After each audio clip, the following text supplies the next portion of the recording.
Agora sim. Tá bom. Bom dia, meu nome é Matheus Bucair, sou residente de cardiologia do Hospital Mecor.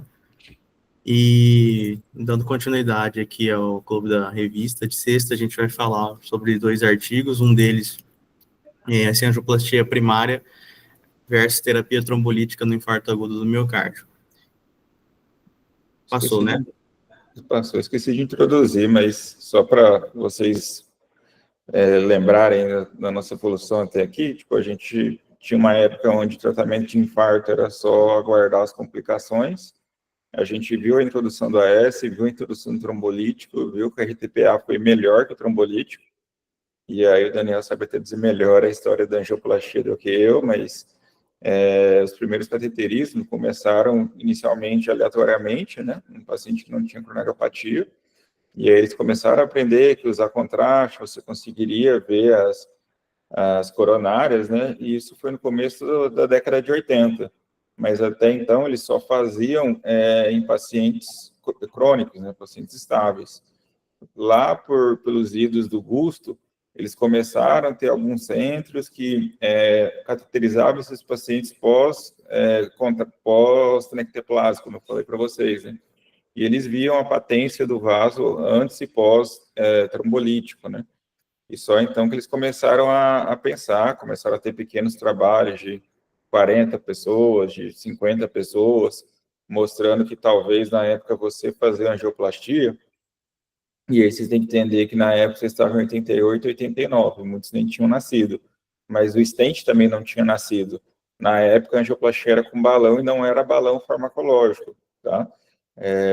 E aí a gente separou esse trabalho, que foi revolucionário na cardiologia por conta disso. Até então, o que a gente tinha era trombólise, com todos os riscos de sangramento da trombólise, mas como começaram a aparecer centros com expertise na cirurgia de coronariografia, então, pela primeira vez foi testado a terapia padrão na época, então, que era o trombólise, contra esse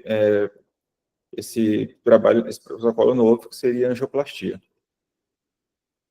Certo. Foi publicado no New England, né, em 1993, março de 1993, então, uma comparação da terapia trombolítica no infarto agudo do miocárdio com a angioplastia primária. Na introdução do trabalho, ele fala que a terapia trombolítica, o sucesso dela é limitado por alguns motivos, como, por exemplo, complicações hemorrágicas, pelo fato de ser impossibilidade de reperfusão de todas as artérias, isquemia miocárdica recorrente, e pelo número pequeno de pacientes candidatos a essa terapia, da trombólise. Então, o estudo sugeriu que fosse feita uma angioplastia coronária transluminal percutânea imediata, sem terapia trombolítica prévia. Então, o objetivo do estudo foi comparar essas duas terapias. Em relação aos métodos, foram 395 pacientes em 12 hospitais, todos infartados com supra, de até 12 horas de início. Esses infartados consideraram dor torácica, com supra de ST pelo menos 1 milímetro, em 2 ou mais derivações contíguas, né? E na chegada ao hospital foi administrado a todos os pacientes 10.000 unidades endovenosas em bolo de heparina e 325 miligramas de AS, VO mastigado. Esses pacientes foram randomizados em 2 grupos, um grupo de angioplastia primária e um grupo que recebeu a trombólise. E em todos eles foi feita ventriculografia radioisotópica, que é a cintilografia com talho, para avaliar a função ventricular em 24 horas primeiro e depois em 6 semanas. Então, essa maneira foi desenhado o estudo. Um N de 395 pacientes com IAM com supra, eles foram randomizados em 2 grupos, 195 para angioplastia primária e 200 que receberam a trombólise com TPA, ativador do plasminogênio tecidual, 200 pacientes. De resultado, ele fala que a taxa de sucesso foi de 97%, nenhum paciente necessitou de cirurgia de revascularização miocárdica de emergência. E em 6 meses, reinfarto ou morte ocorreram em 32 pacientes que receberam o plasminogênio ativado, e 16 foram tratados com angioplastia. Então, teve significância estatística. Agora, o que a gente pode comparar aqui dos dois grupos, né? Tanto na angioplastia quanto na trombólise. Os pacientes, eles tiveram praticamente a mesma idade, 60 anos, mesmo número de sexo masculino, diabetes, tudo parecido, né? Essa é a tabela 1 de todo o trabalho que compara os dois grupos, foram homogeneizados os pacientes. Mas eu coloquei um destaque aqui, porque o trabalho fala que a fração de ejeção comparada dos dois grupos, ela não mudou. Tanto em quem fez angioplastia primária, quanto em quem fez trombólise, a fração de ejeção, ela permaneceu a mesma depois dos dois tratamentos. E isso que é um ponto que o trabalho destaca. Então, a fração de ejeção permanecendo semelhante. Na tabela 2, durante a hospitalização, o trabalho destaca bastante a questão do AVC hemorrágico no grupo da angioplastia e no grupo da trombólise. Sangramentos, né? Sangramento intracraniano. Percebe-se que aqui no grupo da angioplastia não sangrou, e tiveram 2% de sangramento aqui no grupo da trombólise. É um ponto positivo do estudo, que ele destacando, no caso, angioplastia primária. Então, essa ausência de sangramento.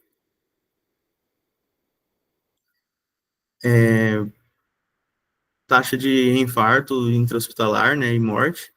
Aqui, ele fala os pacientes que não são baixo risco, né, tiveram uma significância estatística aqui para morte, né, e casos não fatais de reinfarto ou morte, ele destaca dessa seguinte maneira: reduziu a ocorrência combinada de reinfarto não fatal ou morte e foi associada a uma menor taxa de hemorragia intracraniana.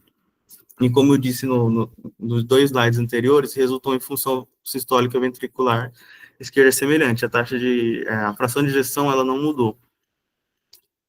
O estudo, ele repete sempre esse resultado da hemorragia, menor taxa de hemorragia nos pacientes que fizeram a angioplastia primária, e a ocorrência de morte, de infarto fatal, com desfechos primários, foi reduzida. Foi isso que o estudo destacou. Se o professor Giannini quiser adicionar mais alguma coisa. Valeu, Matheus. Obrigado pela apresentação. Eu acabei esquecendo de mandar para você o checklist, né? Deixa eu compartilhar aqui a tela. Mas, basicamente, é um estudo que foi revolucionário na época, por introduzir uma terapia nova, né? Até então, a gente não tinha algo que mantesse a patência aberta, né? O medo sempre era, tá bom, a gente fez a angioplastia, mas e agora? 30% dos vasos às vezes continuam fechados, mesmo pós-trombólise, desculpa. E aí a angioplastia acabou sendo revolucionária na época por conta disso, de você realmente ver ali o vaso e conseguir manter uma patência maior. Existia muito medo da questão do sangramento, né? Tinha uns pacientes que tinham contraindicação por sangramento ativo. E na época, apesar da Ateplas, RTPA, ter surgido como uma opção, ela era muito cara, né? E a septokinase, como o Daniel já falou, a gente que usou sabe a dificuldade que era, o protocolo, o paciente nauseava, vomitava, chocava, fazia arritmia. Então, apesar de ser uma droga que salvava vidas, o manejo dela era muito difícil, né? Então, em relação ao PAMI, todos os pacientes designados de tratamento, ela foi randomizada, né? Os pacientes foram divididos em grupos iguais, como o Matheus mostrou.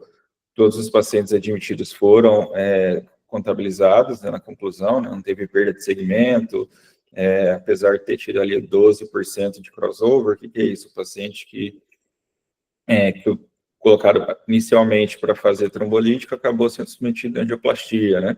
E isso acaba atrapalhando um pouco, porque a gente analisa conforme o princípio de intention to treat, que é esse quarto item, que é a intenção de tratar. Então, se você tem muito crossover, e você está avaliando 12% da população que inicialmente ia fazer trombolítico, mas fizeram angioplastia. Então, isso pode falsear, de certa forma, o resultado do estudo, mas o estudo foi completo. A condição cega não foi contemplada, né? As pessoas sabiam quem foi para angioplastia e quem não foi, né? Não teve um cegamento igual a outros trabalhos, como o Orbiter já fez. Os grupos, como o Matheus mostrou, eram similares, fora a terapêutica trombólise ou angioplastia, eles foram tratados igualmente, né, na época, e na prática os resultados puderam ser aplicados, tanto que a angioplastia como terapia de reperfusão primária foi incorporadas em todas as diretrizes, né, os objetivos foram considerados foram relevantes. Algumas críticas eu tenho em relação a esse estudo. Primeiro, a gente já sabia que você fazer a terapia com a RTPA de maneira acelerada, como foi mostrado no último trabalho, você correr em 90 minutos e não em 3 horas era superior. Mas mesmo assim, eles optaram por um protocolo inferior, entendeu? Não vi se o Matheus colocou alguns dados ali, mas, por exemplo, basicamente, os pacientes que foram randomizados para fazer angioplastia, eles foram adicionados ao estudo se eles vissem uma artéria que justificasse você fazer o balonamento. Então, tipo, aqueles infartos, que era uma artéria muito fina, que você não ia conseguir balonar, ou que o paciente, tipo, era multiarterial e, eventualmente, não conseguisse achar uma lesão de órgão-alvo, foram excluídos da randomização, não foram randomizados para seguir o trabalho. Então, assim, basicamente, o estudo ele selecionou os melhores pacientes que se beneficiariam da angioplastia e em cima de uma terapia que, vamos dizer assim, era boa, mas não era a melhor da trombólise, entendeu? Mas principalmente nesse cenário, a angioplastia foi superior. E não só pela manter a patência do vaso aberto, e mais uma vez eu reforço para vocês, nessa época a gente estava falando de balão não farmacológico. Não existia stent, não existia stent nem bare metals, quer dizer, nem stent farmacológico, muito menos dupla terapia. A gente ainda vai chegar na época que o clopidogrel vai se consolidar, além de todas as outras terapias, né? Mas, basicamente, acho que é um estudo que, principalmente, é interessante por introduzir a questão da angioplastia. Uma coisa que eu ressalto aí, que eu achei muito boa na questão do estudo, é que você vê em 93, com toda a dificuldade que deveria existir na época, de reconhecer infarto e tudo mais, de terapia, eles conseguiram manter um tempo porta-agulha de 32 minutos e um tempo porta-balão de 60 minutos, que às vezes mesmo hoje em centros modestos não conseguem manter, né? E outra coisa também que, para vocês entenderem o contexto histórico, né, é que o cardiograma ainda estava começando a ser feito na época, né? Vocês viram ali que a forma de avaliar a disfunção ventricular era ou por ventriculografia, ou eles já faziam a cintilografia com talho, né? E foram um dos contextos analisados. O Daniel tá aí, quer fazer algum comentário? Janine, Matheus, obrigado pela apresentação, parabéns aí pelo resumo do artigo.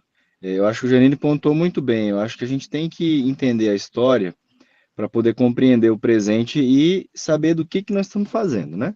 Primeiro, vamos contextualizar. Em 1993, era um tratamento apenas com AS, né? o trombolítico e AS, a gente não está falando de clopidogrel.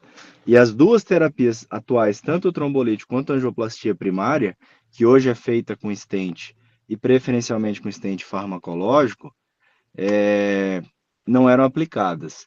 Então, a evolução da técnica, eu estou falando agora da hemodinâmica, de 1993 para o que é feito hoje, primeiro, em 93, não se fazia punção arterial, havia a técnica de Sones, que nada mais era do que a dissecção, uma incisão com bisturi, uma incisão cirúrgica, no antebraço, na região na verdade no braço, na região da artéria braquial, com visualização direta e abertura da artéria. Então, imagina, primeiro, o tempo para conseguir fazer isso, não é tão rápido quanto uma punção de artéria radial, que é feito hoje em 90% dos casos. O calibre do catéter, que hoje a gente usa 5 ou 6 French, eram 8 French, e os materiais envolvidos à época não eram dos melhores, comparado ao que nós temos hoje. Então, há uma evolução clara da técnica, com certeza com melhores resultados ainda, comparado à trombólise, da angioplastia primária com implante do stent. Quando você faz uma angioplastia com balão, o fato de você abrir a artéria com balão não significa que ela permanecerá aberta. Isso a gente vê várias vezes. Não existia aspirador de trombo, não existia toda a terapia medicamentosa que a gente usa dentro de uma sala de hemodinâmica, como inibidor de 2B3A.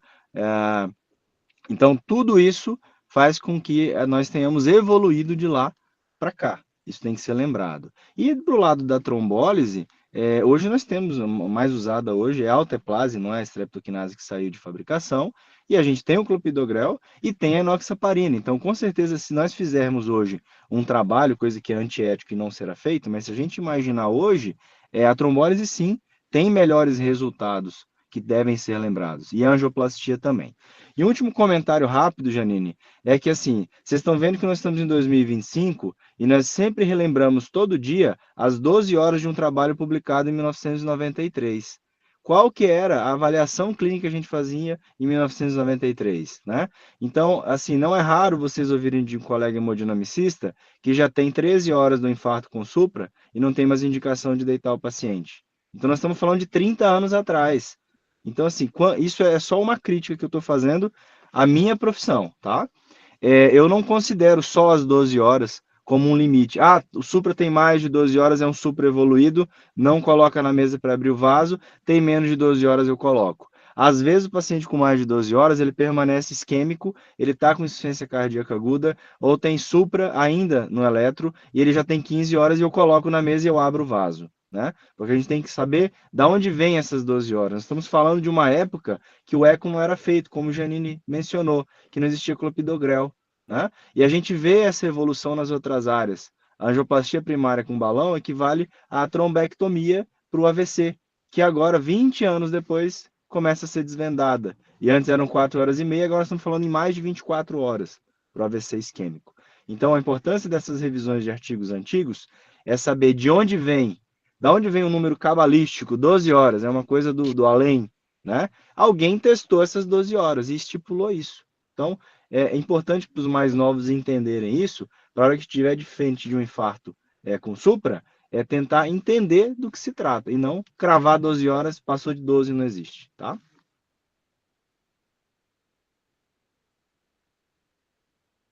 Boa, Matheus, se quiser dar continuidade com o próximo artigo.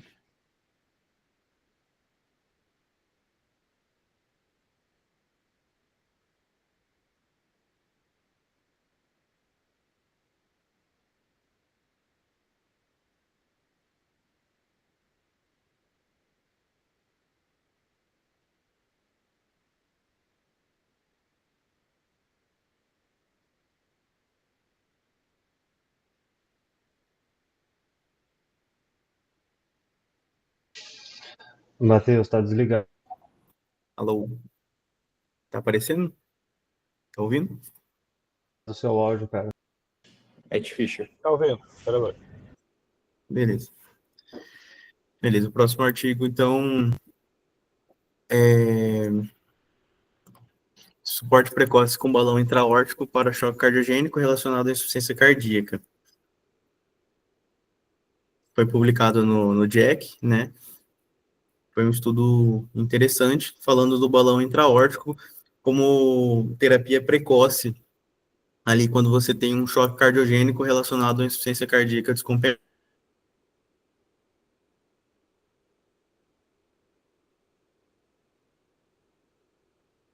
Que ele vai auxiliar ali a perfundir as coronárias. De que forma? O balão intra-aórtico, na diástole, ele vai ser insuflado, dessa forma vai perfundir melhor aqui, lembrando que as coronárias se perfundem na diástole, né? Na diástole a válvula aórtica vai estar fechada. Então esse sangue, entre aspas, represado aqui no arco aórtico, na saída da raiz da aorta, ele vai ter mais condições de perfundir as coronárias, desse modo aumentando ali a força de contratilidade do coração durante a diástole, né? E durante a sístole, ele vai estar desinsuflado, e dessa forma, pelo mecanismo de vácuo, né, ele vai ajudar ali na ejeção sanguínea para o resto do corpo. Então, ele é um método de assistência circulatória por contrapulsação. Esse resuminho eu achei interessante, achei bonitinho, coloquei aqui, porque ele fala exatamente o funcionamento do balão intra-aórtico. Aumenta a perfusão coronariana na diástole, né, quando ele insufla, e quando ele esvazia na sístole, vai melhorar a pós-carga, vai melhorar o trabalho cardíaco, e é utilizado no pós-operatório de cirurgia cardíaca, ali, mas nesse caso a gente está falando do choque cardiogênico, que vai auxiliar no débito cardíaco. Aí, mais uma vez, o mecanismo insuflado durante a diástole, aumentando a perfusão coronariana, e desinsuflado durante a sístole,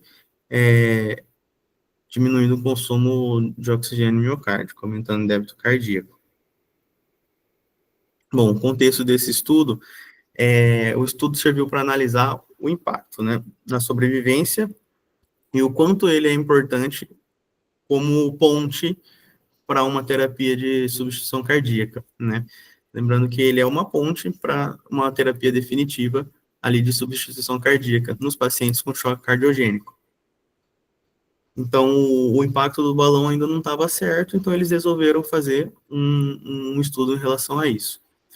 Os objetivos foram avaliar o efeito do uso precoce do balão intra-aórtico em comparação com o tratamento padrão, na sobrevida em 60 dias ou na transição bem-sucedida para terapia de substituição cardíaca, né? Até que ponto o uso precoce do balão ele é superior ou não à terapia padrão. Foi feito um estudo multicêntrico prospectivo chamado Outshock 2, que foi sobre a colocação precoce de balão intra-aórtico em pacientes com insuficiência cardíaca descompensada, complicada por choque cardiogênico. Então, o desenho aqui do estudo, pacientes com insuficiência cardíaca SCAI B, C ou D, que eu vou falar já o que é isso.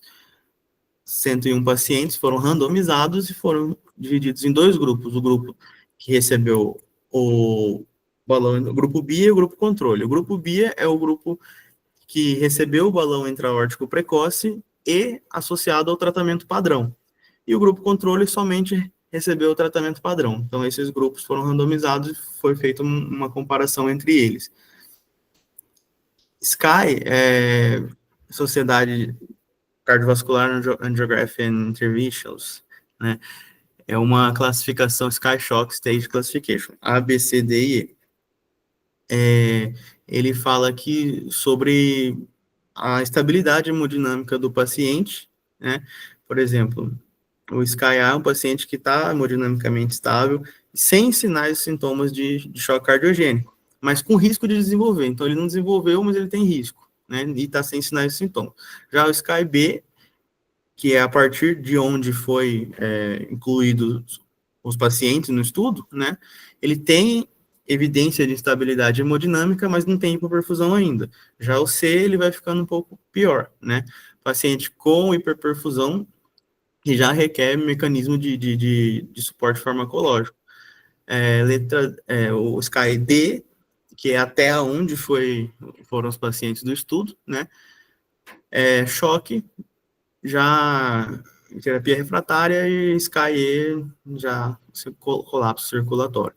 Então, só para contextualizar que essa escala de SCAE que os pacientes foram divididos ali no estudo.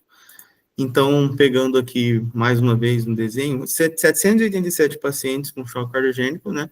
Eles foram selecionados, mas 101 foram randomizados aleatoriamente e ficou em 2 braços, 48 do grupo controle e 53 lá do grupo do BIA precoce, que eu falei. 6 desses pacientes, eles migraram de grupo durante o estudo, e a gente vai ver o que esse estudo utilizou, nos métodos.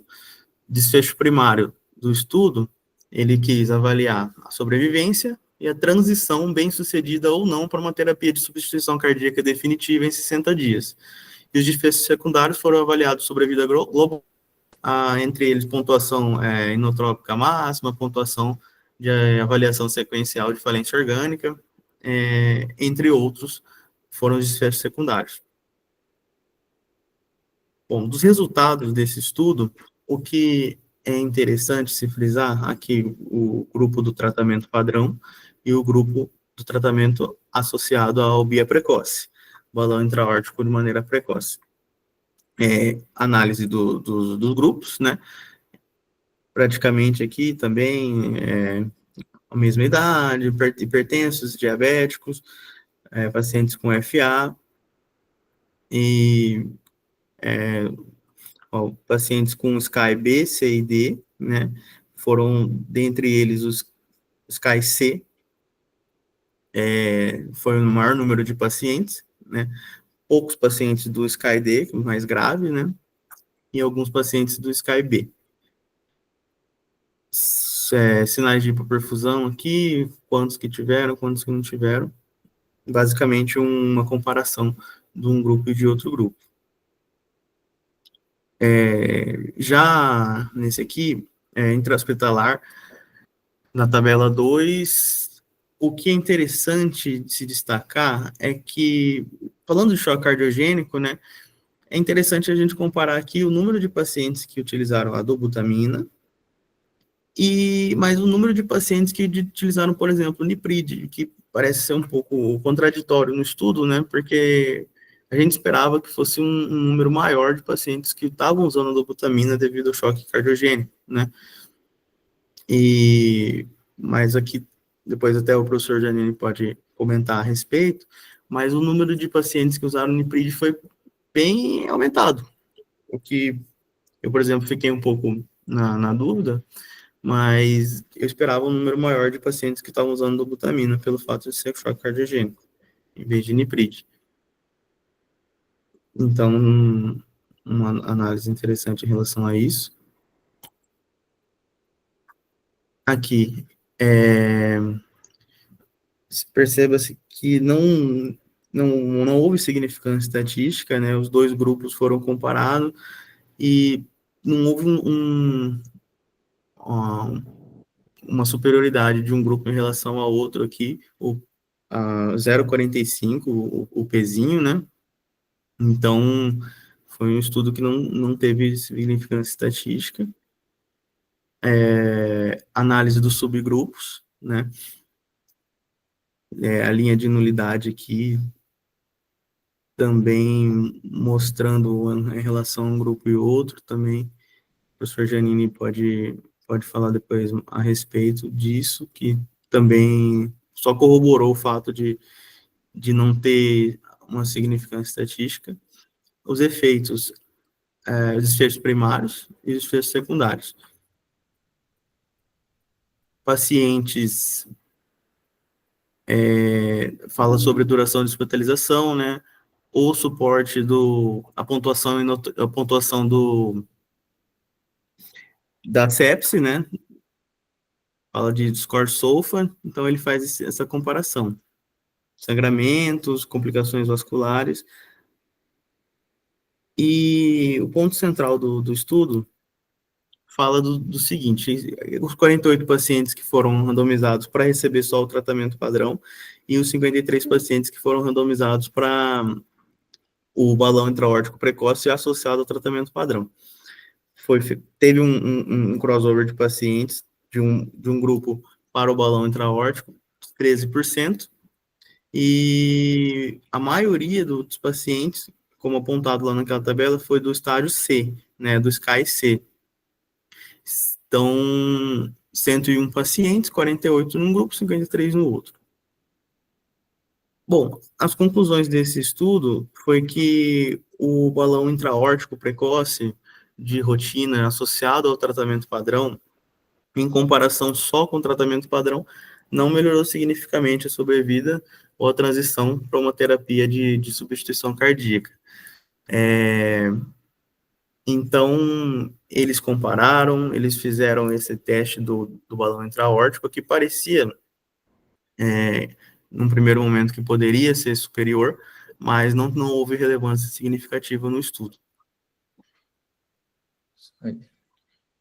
Parabéns pela apresentação, Matheus. Sei que foi bem difícil para você, coitado. Matheus foi atrás de mim, que ele nunca viu um balão intra-aórtico, e você vê que ele realmente estudou para aprender como funciona o dispositivo, mas não sei se alguém dos residentes já viram, talvez os meninos já estavam no passado no HGU, mas basicamente, como o Matheus explicou, o balão intra-aórtico foi o primeiro dispositivo de assistência ventricular criado, né? Ele é criado 50 anos atrás.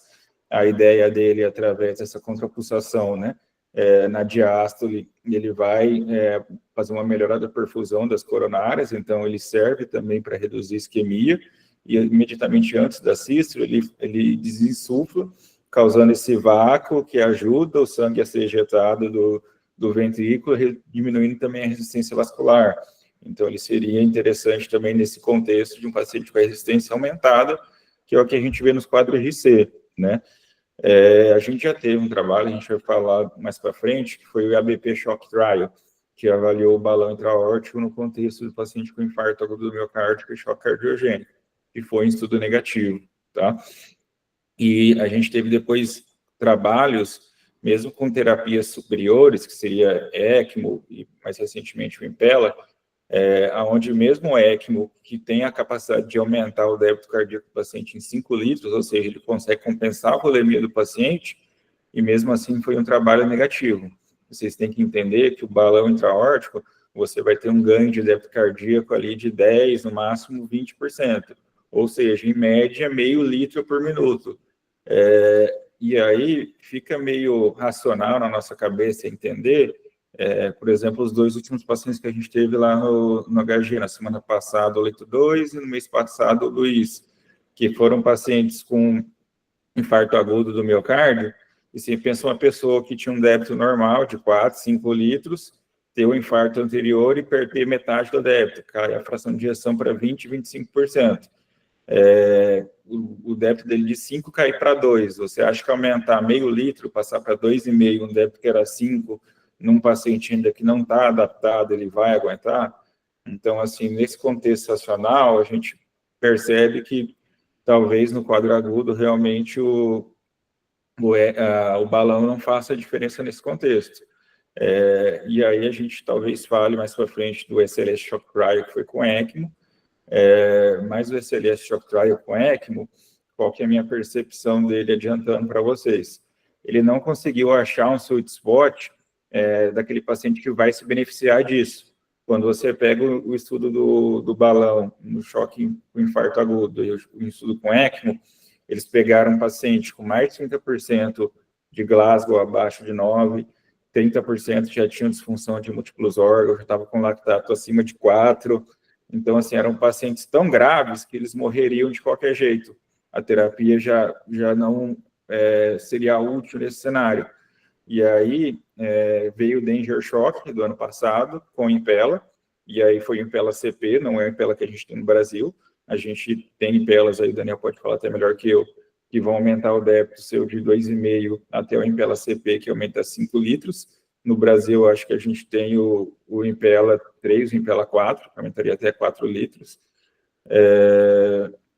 mas basicamente o uso desse Impella num contexto mais precoce, onde os pacientes tinham Glasgow preservado, apesar de ter parada cardíaca, tinha um lactato médio ali de 2, estavam usando dobutamina, mas não estavam ainda escalonando drogas, no Danger Shock a gente teve uma redução de mortalidade. E aí, qual que é o cenário? A gente não tem Impella para todo mundo, infelizmente não é uma realidade do contexto do Brasil. Mesmo o balão, vocês veem que a nossa realidade de Cuiabá é o único lugar que tem o dispositivo do SUS é o HMC, que nem teria por que usar. O Santa Rosa também tem um dispositivo de balão de comodato, mas, assim, qual que é o racional que existe, principalmente nos pacientes, nos especialistas em IC avançado? Num paciente com uma IC crônica, ele vai ter um débito baixo, normal. O débito do paciente com IC, fração de ejeção de 20, vai ser 2,5 litros, 2,7 litros por minuto, vai ter um índice de 2, um índice de 1,8. Quando ele descompensa numa IC crônica agudizada, ele vai perder, sei lá, 30% do débito, esse débito que era 3, vai para 2,6. E aí você ganhar meio litro, você quase volta para o basal dele, que era muito ruim. E ele já é um paciente que está cronicamente compensado. Então, como ele tem um débito ruim, ele aumenta a resistência vascular para conseguir compensar o débito, entendeu? E a gente tem alguns trabalhos experimentais, só para avaliar o funcionamento do balão, onde esses pacientes que já têm resistência mais aumentada, o balão parece ter um ganho proporcional maior, enquanto num paciente agudo, às vezes ele vai ganhar 5%, 10% no máximo de débito. Nesses pacientes crônicos, por reduzir a resistência vascular sistêmica e melhorar o trabalho do ventrículo esquerdo, eles conseguem melhorar até 20% do débito, entendeu? Então, a grande dica do IABP Shock Trial é que talvez precisasse ser um paciente mais crônico, descompensado, para se beneficiar mais do pouco ganho que o balão tem a oferecer comparado aos outros dispositivos, né? Oi. Desculpa te interromper, eu vou entrar em sala aqui, só para eu finalizar meus comentários, rapidinho. Esse é mais um trabalho que tenta emplacar um dispositivo que nunca emplacou. Essa é a minha opinião pessoal, que é o balão intraórtico. Críticas a esse trabalho. Não sei se vocês estão conseguindo me ouvir bem. Tá. Críticas a esse trabalho. Primeiro, pelo que o Matheus apresentou, se eu não me engano, foram mais de 600 pacientes listados, e dos 600, 100 e pouco foram incluídos. Então, toda vez que um trabalho ele é muito seletivo, ele seleciona muito os grupos incluídos, a gente já entende que isso para a prática clínica tem que ser visto com ressalvas, porque não é todo paciente que é incluído. Então, se você comparar ao primeiro trabalho apresentado, do infarto com supra, chegou infartado, entra no trabalho, né? Então, isso, quando a gente transfere isso para a prática clínica, tem que ser lembrado. Então, de 600 pacientes, apenas 100 e poucos foram incluídos, já é um trabalho bem selecionado. Outro ponto que me chama a atenção, naquela tabela que o Matheus apresentou, se eu não me engano, mais de 50% usava a adrenalina como droga vasoativa. Então, eles estavam buscando o efeito alfa e beta. É algo que não é comum na nossa prática clínica, mas, ou me corrija se eu estiver errado, mas se eu não me engano, na tabela mostra isso, que é uma taxa realmente bem elevada de adrenalina em bombas de infusão. Então, primeiro que era um choque significativo, a gente guarda a adrenalina para terceira droga, talvez.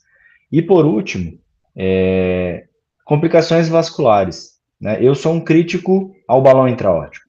A minha formação no Dante Pazzanese, a gente era crítico e continuamos críticos ao balão intraórtico. Primeiro, a gente não tem evidência científica robusta de nada. As melhores que existem mostram melhora de lactato, ou seja, desfecho secundário, né? Tem um outro trabalho que mostra desfecho duro, ok, mas não é o que a gente vê nesse trabalho que o Matheus acabou de apresentar. E nos trabalhos que randomizaram pacientes agudos, também nós temos problemas de resultado. Quais são os principais problemas? Primeiro, eu tenho um introdutor set friends na perna, na femoral, que precisará ser mantido. Eu não posso passar o balão, não é igual uma angioplastia que você faz femoral e tira o introdutor ao final do procedimento. Então, o paciente ficará no leito com o introdutor arterial set friends.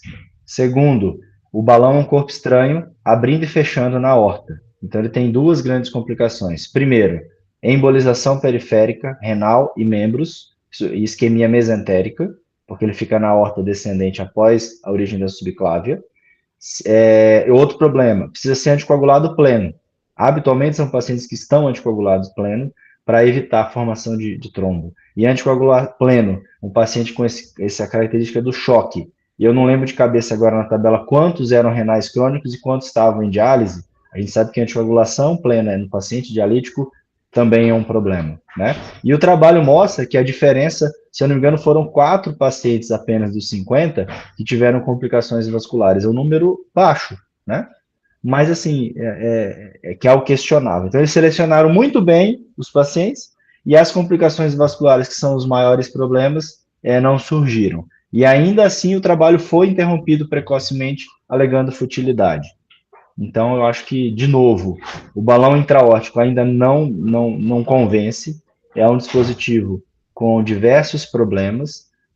Na MECO, a gente, quando precisa, o balão está disponível, o gás, que às vezes tem que vir de fora, então a gente sempre tem esse cuidado. E quanto ao Impella, o CP sim é disponível no Brasil, CP Impella CP, mas é um custo extremamente alto, estamos falando aí de 300, 400 mil reais, que para a saúde pública ou complementar é um absurdo, na minha opinião. Nós estamos falando de uma angioplastia primária que vai custar 40, 50 mil e um dispositivo que custa 300, 400 mil reais. Claro que tem benefícios, você é menos invasivo, é uma bomba centrífuga, eu acho que cabe a discussão no próximo artigo, tá? Acho que é interessante. O Impella CP é um dispositivo interessante. Mas o balão, de novo, eu pessoalmente, Daniel, Gil, eu continuo sendo um crítico ao uso do balão, e eu acho que é um cenário extremamente reservado, principalmente diante da terapia atual, da reperfusão precoce, das UTIs monitorizando o paciente muito bem, das UTIs com medicações que melhoram desfechos. Eu acho que o balão ele cada vez mais está ficando para um segundo plano. Valeu, Daniel. Uns procedimentos. Obrigado. Aí. Parabéns pelas apresentações e pela discussão. Valeu. Vou tentar retomar o raciocínio, mas basicamente, então, como o Daniel falou, no cenário agudo, a gente já tem muita evidência que o balão talvez realmente seja fútil. E aí, principalmente as pessoas que trabalham com IC e transplante, eles têm essa concepção, basicamente isso, que um paciente que está cronicamente com débito reduzido, que tem um débito, sei lá, de 3 litros, um índice cardíaco de 1,7, digamos, se ele descompensar IC e perder 30% do débito, vai cair o índice cardíaco para 1,5, o débito de 3 cairia para 2,5, você aumentar talvez meio litro nesse débito, ele voltaria para muito próximo, então ele teria um ganho proporcional superior, e o necessário para compensar ele, porque ele já é cronicamente compensado pela resistência aumentada, ele tolera mais congestão, e aí o que a gente vê na prática clínica, nas UTIs que fazem transplante, é que nesse cenário de paciente crônico que descompensa, já está com dose alta, 15, 20 microgramas de dobuta, e você não tem como escalonar mais, muitas vezes você passar um balão, você consegue manter esse paciente próximo do basal dele e servir como ponte para transplante, foi o que o Matheus falou ali. A ideia do dispositivo é sempre ser ponte para alguma coisa, você não vai largar o balão lá 1 mês, 2 meses, 1 ano na perna do paciente. Ou você coloca ali num paciente com choque que descompensou para uma miocardite, até ele ter uma semana e melhorar a miocardite da Codsubo, até voltar para o basal dele, ou você coloca para pensar no transplante, ou você coloca para pensar num HeartMate, um dispositivo de assistência de longa duração, entendeu?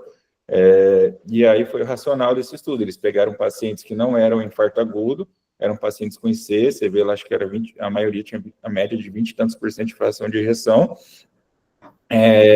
para tentar usar o balão. Como o Daniel falou, foi um estudo muito bem selecionado, e mesmo eles desenhando 100 pacientes para cada braço, eles só conseguiram juntar 100 pacientes no total, mas eles tinham uma pré-especificação de, no meio do trabalho, avaliar como estavam sendo o resultado. no meio do trabalho, mesmo com metade dos pacientes, eles perceberam que mesmo daqui para frente, se todos os pacientes do grupo controle atingissem um benefício, ainda assim o trabalho seria negativo. E por isso o trabalho, então, foi interrompido na metade por futilidade. Você só agregaria custos, e mesmo se dali para frente fosse uma goleada do balão, a gente não teria o benefício que foi pré-estabelecido. Pontos relevantes sobre esse trabalho, críticas de quem advoga ainda a favor do balão. Primeiro, não eram pacientes tão graves, como o Matheus colocou ali, 30% não estavam usando inotrópicos, ou seja, era um choque cardiogênico que não estava usando nem dobutamina, 60% estava usando vasodilatador, então, assim, é igual o trabalho que eu falei para vocês lá do Swan-Ganz. Você colocar um Swan-Ganz no paciente que é uma IC perfil B, que você tem que colocar nipride e furosemida, isso aí vocês tiram de letra, é o que vocês fazem todo dia, entendeu? E você pega ali 60% realmente estava usando adrena, como o Daniel falou, não é a droga de escolha, pensando em melhorar a pressão, né, seria realmente nora, e a gente tinha 10% dos pacientes usando nora só. Apesar de eles terem classificado boa parte dos pacientes como mais KC, que seria aquele paciente que começou o choque, não está degringolando do choque, a percepção é que eram pacientes muito estáveis ainda. Você observa que quando a gente fala em choque cardiogênico, a gente espera uma mortalidade mínima de 50%. E a mortalidade do grupo controle, nesse caso, foi de 25%. Então, talvez eles selecionaram tanto que pegaram pacientes que não eram, assim, tão graves. E, assim, realmente a dificuldade de achar aquele sweet spot, de você ver um paciente que é grave, que está piorando, e que talvez você entrar com uma intervenção, essa intervenção tenha tempo para melhorar o paciente. Ele não está tão ruim que a intervenção já não vai conseguir reverter o quadro, e ele não está tão bom quanto esse estudo, que a intervenção vai acabar sendo fútil. Então, assim, como o Daniel concluiu, eu também concordo que no quadro do cenário agudo, eu acho que realmente o balão ainda não mostrou o seu valor, e aparentemente não deve mostrar pelo racional fisiopatológico, de o paciente perder muito débito e o balão não conseguir suplementar esse débito agudamente perdido, mas no contexto de mundo real, é o dispositivo que a gente tem mais à disposição, então o pessoal acaba passando, porque talvez seja a chance do paciente sobreviver. E a outra coisa que eu gostaria de pontuar era isso, que realmente existe muito medo das complicações vasculares, e que é um trabalho pequeno para mostrar isso, mas não houve tantas complicações vasculares, talvez pela evolução da passagem e tudo mais. Lá na FAMERP, a gente não costumava anticoagular pleno, paciente com balão, era só paciente com ECMO e com Impella. Balão a gente anticoagulava profilático, mas realmente existe essa dúvida na literatura, se o ideal seria anticoagular pleno, anticoagular profilático, e cada serviço acaba meio que tendo as suas condutas, mas assim, é um estudo negativo, e como o Matheus mostrou, mesmo você analisando os subgrupos, esse estudo não teve um subgrupo que pareceu ter benefício para te gerar qualquer hipótese para um estudo posterior, né? Então, a priori, a gente segue mantendo aí o balão com indicação 2B, né? Nos casos de choque cardiogênico descompensado, quando você não tem outra terapia. Alguém quer fazer algum questionamento, levantar mais? A Lê está por aí, a Natália está por aí, querem comentar alguma coisa?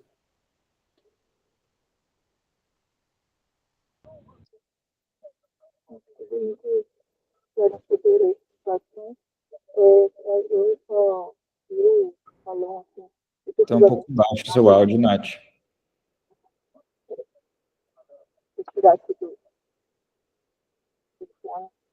Eu só vi o balão efetivamente sendo usado lá no INCOR, na terapia intensiva, naquelas pacientes que eram mais C, que estavam aguardando transplante, que ficavam com o balão 30, 60 dias, sabe? E por esse mecanismo aí mesmo que você falou, né? Porque no cenário agudo muita coisa acontecendo para uns 10% ali de ajuda, né? Uns 5% que seja. Mas já no cenário crônico eu vi que era uma ponte realmente, assim. Não sei se você já teve experiências com esses pacientes mais crônicos, assim, Na Flamengo a gente transplantava e, assim, é até meio paia, mas muitas vezes, não sei se todo mundo já estudou a questão de como funciona a fila de transplante, mas existem prioridades. Teoricamente, o paciente mais grave, ele tem mais uma urgência de transplantar. E aí, de forma que no Brasil é praticamente impossível transplantar ambulatorial. O paciente que está em casa esperando o transplante, é muito raro conseguir um coração. Geralmente, esse coração vai para os pacientes que estão nas UTIs. E aí, as prioridades seriam um paciente que está com inotrópico, ele ganha prioridade do que o paciente que está na enfermaria, sem inotrópico, só com furosemida endovenosa, digamos assim, e os dispositivos ganham mais prioridade em cima da dobutamina. Então, muitas vezes a gente via isso de, eventualmente, o paciente está meio borderline, e você, eventualmente, ganhar, passar um balão para ganhar prioridade para tentar transplantar o paciente mais rápido, antes que ele falecesse. Mas os pacientes ficavam, às vezes, até um mês com balão lá, mesmo sabendo que o ideal ali seria o mínimo tempo possível, 3 dias, 7 dias no máximo, como a literatura traz. Sim, exatamente. Mas muito parabéns aí a todos pela apresentação, muito legal. Valeu, gente. Valeu, Matheus. Parabéns. Até acabei esquecendo de colocar aqui o checklist.